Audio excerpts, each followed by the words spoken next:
Hello everybody and Simchat Purim. During these upcoming 5 videos, I would like to share some personal observations about the book of Esther.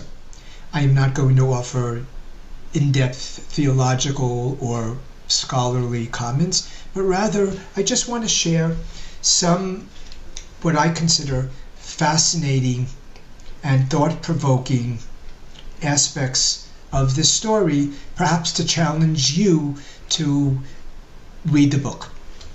So we are going to begin with chapter 1, and you can find much information about the history of the book in various sources, but I would just like to take a look at this chapter from 2 perspectives.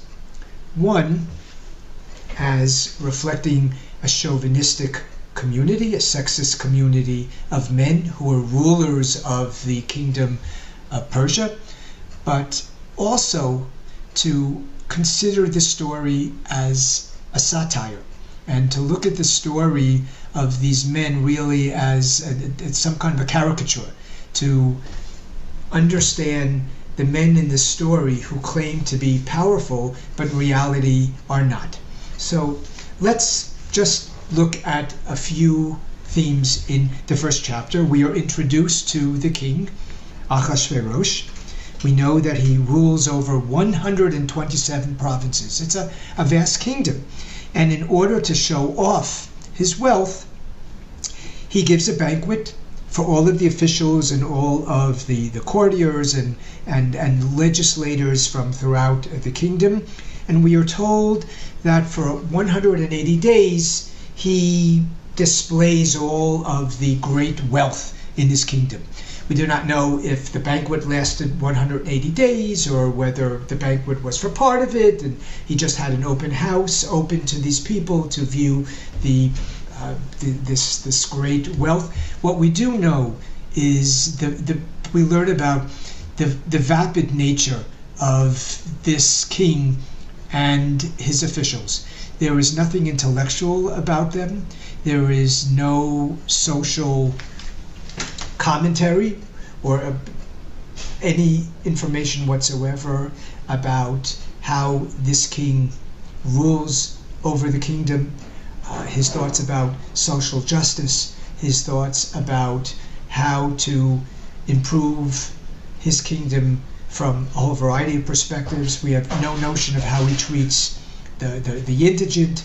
None of that is really discussed. The only thing focused on in this first chapter is the materialistic wealth of the king and the kingdom. So as the first chapter continues, we learn that the king gave a banquet for 7 days. And this banquet, this is following the 180-day open house. He has a banquet, and at this banquet, everybody, regardless of status, is invited to come and attend. And again, they see on display the vast wealth, quite ostentatious, this entire palace. But the first chapter describes how there was lots of wine, that royal wine was in abundance, and at the king's command, there were no restrictions, no limitations on how much people could drink. And from the context, we learned that this was a banquet reserved for men, and it was filled with lots of alcohol. We know nothing about conversations concerning the political issues of the day, but all we know is that there was a feast, it was quite lavish, and there was a lot of alcohol. Following this description, the chapter tells us, or introduces us to Queen Vashti. Apparently, Queen Vashti had a parallel banquet for the women. The men and the women were separate. We learn nothing else about the queen's banquet. The chapter does not describe her party in any great detail. It just tells us that she held a parallel banquet of some kind for the women. Now, on the 7th day of this 7-day feast, the king was inebriated, and he orders his 7 servants, 7 eunuchs, they're described in English, to appear before him. and he orders them to go fetch Queen Vashti and to bring her in to the banquet of men wearing a royal diadem. Many commentators suggest that she was brought in only wearing a royal diadem, because the verse that continues, this was with the intention of displaying her beauty to all of the people and the officials, for she was a beautiful woman. All we learn about Vashti from this chapter, all that is described about her, concerns a physical appearance. Nothing is described about her intellect, about her wisdom, about the respect that she has earned from her years of service, brief years of service. All we learn is that she is asked to come before the king and all the other men merely as a sex object. So when we read this, many of us are filled with anger and rage over this sexism and the chauvinism that seems to be conveyed here. However, in an act of defiance, of appropriate and justifiable defiance, Queen Vashti refuses to come. What happens as a result of this? The king becomes very angry, and his anger burns within him. We might think that the king then takes the initiative of calling Vashti before him, and even though totally unjustified, gives her a tongue lashing. None of that happens. The king, this very powerful king, the king with all of his materialistic wealth, does not know what to do. Rather than calling the queen, he then summons again his officials and basically says to them, his advisors, what am I to do? Now these are advisors and sages who are there to offer wisdom on a whole variety of issues. We would not think that how to react to Queen Vashti should be one of those considerations. This again leads to us trying to appreciate the satirical element of this chapter. These men know nothing what to do. I think about the movie My Big Fat Greek Wedding, where the patriarch of the family, Gus, believes that he is the ruler of the family, when reality is they let him talk, they let him have the illusion of power, but the truth is he doesn't have as much authority within his family as he thinks. That's kind of the way we read this story. The king doesn't know what to do about Vashti. He's got to call his sages to waste everybody's time and energy to figure out what are we going to do. What then do they do?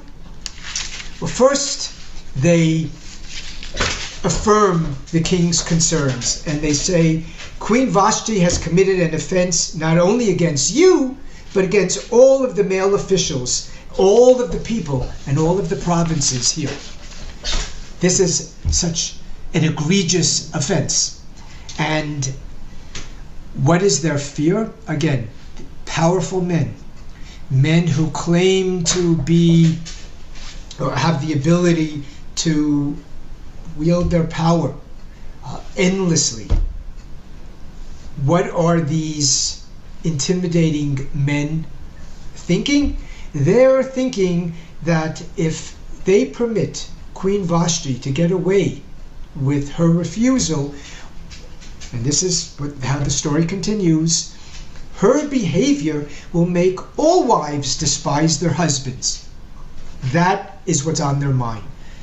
It seems to suggest that these men, rather than being so omnipotent, really are emasculated. These are men who do not even have the capability of expressing authority within their own homes, or they fear that if Queen Vashti is allowed to be defiant, all of our women will be defiant. That is what's on their minds. And so what do?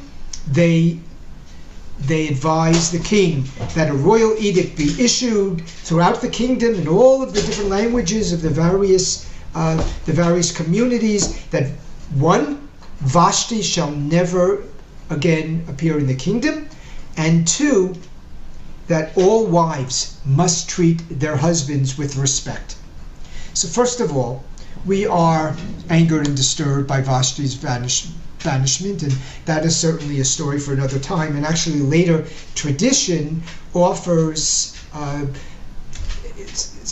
an apologetic approach to this story, even suggesting that the king eventually apologized for the way he treated Vashti. But at this point, they suggest that Vashti be banished and that an edict be distributed throughout the entire kingdom, proclaiming that all women have to obey their men.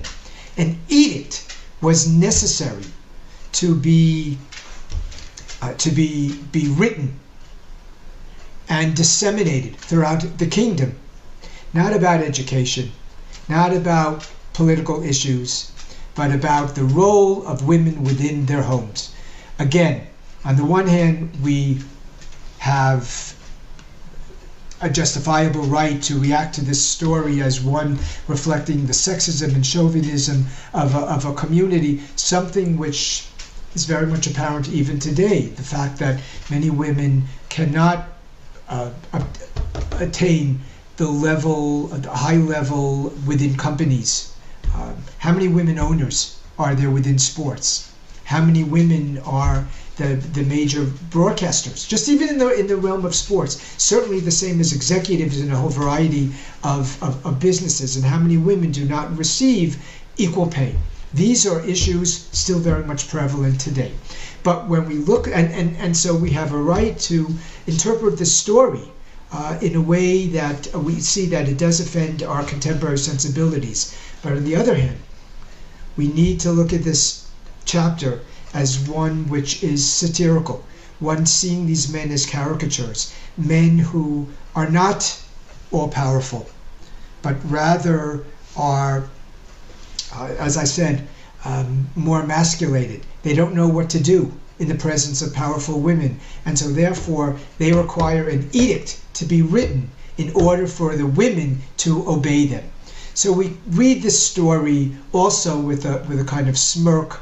We read it and understand the satire, try to envision a story if there were a play written about this. Men who stand drunk, men who have little intelligence or express little intelligence, but they're standing there and arguing, let us declare that all women must obey us.